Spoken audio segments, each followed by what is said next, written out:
මේ තරඟකාරී රෙස්ටොරන්ට් ව්‍යාපාරය තුළ ඔබට හොඳ ගමනක් යන්න නම් සහ මේ තරඟකාරීත්වයට මුහුණ දෙන්න ඕනි නම් අනිවාර්යයෙන් මේ ඩිජිටල් ප්‍රෙසන්ස් එක ගැන ඔබ මාරම විදියට හිතන්නට ඕන. මොකද මේ තුලින් තමයි ඔබට ඔබගේ පාරිභෝගිකයන් තුළට ඉතාමත්ම වේගෙන් යන්න පුළුවන් කමක් හම්බෙලා තියෙන්නේ. ඒ වගේම තමයි ඔබ පිළිබඳව මේ මිනිස්සු ගොඩක් හොයන්න ගන්නෙත් මේ ඩිජිටල් ප්ලැට්ෆෝම් සරහා.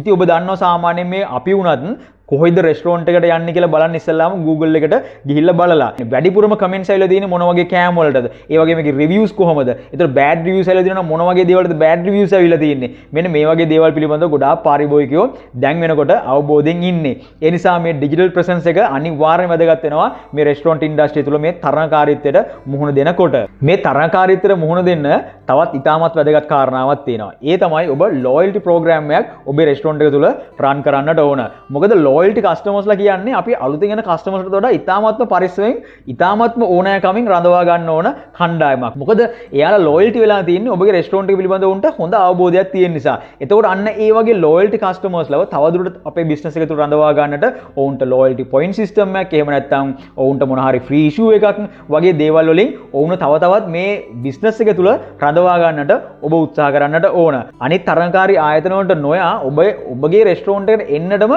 විශේෂ හේතුවක් වුණ හදාගෙන ඉන්නේ. ඒ නිසා ඒ විශේෂ හේතුව කවදාකවත් නැති කරගන්න නම් හොඳ නෑ. ඒ නිසා ඒ වගේ ලොයල්ටි ප්‍රෝග්‍රෑම් එකක් කරලා ඒ වගේ ලොයල්ටි කස්ටමර්ස්ලා තව දුරටත් ඔබේ ව්‍යාපාරය තුල රඳවා තබා ගන්න එක ඔබගේ මේ ව්‍යාපාරයට ඉතාමත්ම වැදගත් වෙනවා. අද කතා කරන අවසාන කාරණා. ඒ තමයි මේ වගේ තරඟකාරී ව්‍යාපාර කැටගරි එකකින් අපි මේ රෙස්ටොරන්ට් බිස්නස් කරන අපි අනිවාර්යයෙන්ම ෆීඩ්බැක්ස් එහෙම නැත්නම් මේ ප්‍රතිපෝෂණය පිළිබඳව නම් අපි හරිම අවබෝධයෙන් ඉන්නට ඕන.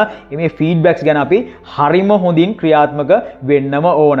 සාමාන්‍යයෙන් කස්ටමර් කෙනෙක් ඇවිල්ලා ඔබේ රෙස්ටොරන්ට් එකේ මොන අඩුපාඩුවක් තිබුණින් එහෙම ඒ අඩුපාඩු ඔබට කියන්න නැතුව යනවා නම් ඒ කියන්නේ ඒ කස්ටමර් ආයි ඔබ ගාවට නොඑන්න තියෙන ප්‍රතිශතය ඉතාමත් වැඩි. හැබැයි සාමාන්‍ය සමහරක් කස්ටමර්ස්ලා ඉන්න ඔබට බැනලා හරි ඔබගේ අඩුපාඩු කියලා හරි මොනවා හරි දෙයක් කියලා ඔබවත් හදාගෙන ඔවුන්ගේ අවශ්‍යතාවයත් ඉටු කරගෙන ඔබේ ව්‍යාපාරයත් එක්ක ඔබගේ රෙස්ටොරන්ට් එකත් එක්ක රැඳිලා ඉන්න කස්ටමර්ස්ලා පිරිසකුත් ඉන්නවා. ඉතින් මේ ඕනම විදිහක ඒක හොඳ හෝ වේවා නරක හෝ වේවා ඒ ෆීඩ්බැක්ස් ටික ඔබ හරියට ගන්න ඕනි. ඔබගේ අඩුපාඩු තියෙනවා නම් ඔබ අනිවාර්යෙන් ඒ ටික හදා ගන්නට ඕනි. ඔබට හොඳ කියනවා නම් ඒ හොඳ තව තවත් වර්ධනය කරගෙන ඔබ ඒක හොඳ විදිහට ඔබේ ව්‍යාපාරය තුළ රඳවා ගන්නට ඔබ උත්සාහ ගන්නට ඕන. ඉතින් මම හිතනවා ටිකක් ඉක්මනින් මේ වීඩියෝ එක කරාට ඔබට ඒ තුලින් ඉගෙන ගන්නට දෙයක් ලැබෙන්නට ඇති කියලා. කොහොම නමුත් ආයිමත් සැරයක් මම ඔබට කියනවා කොහොම හරි වෙලා තියෙන විදිහට මේ වගේ වීඩියෝ එකක් අරගෙන ඔබ ගාවට මම අනිවාර්යයෙන්ම එනවා කියන එක.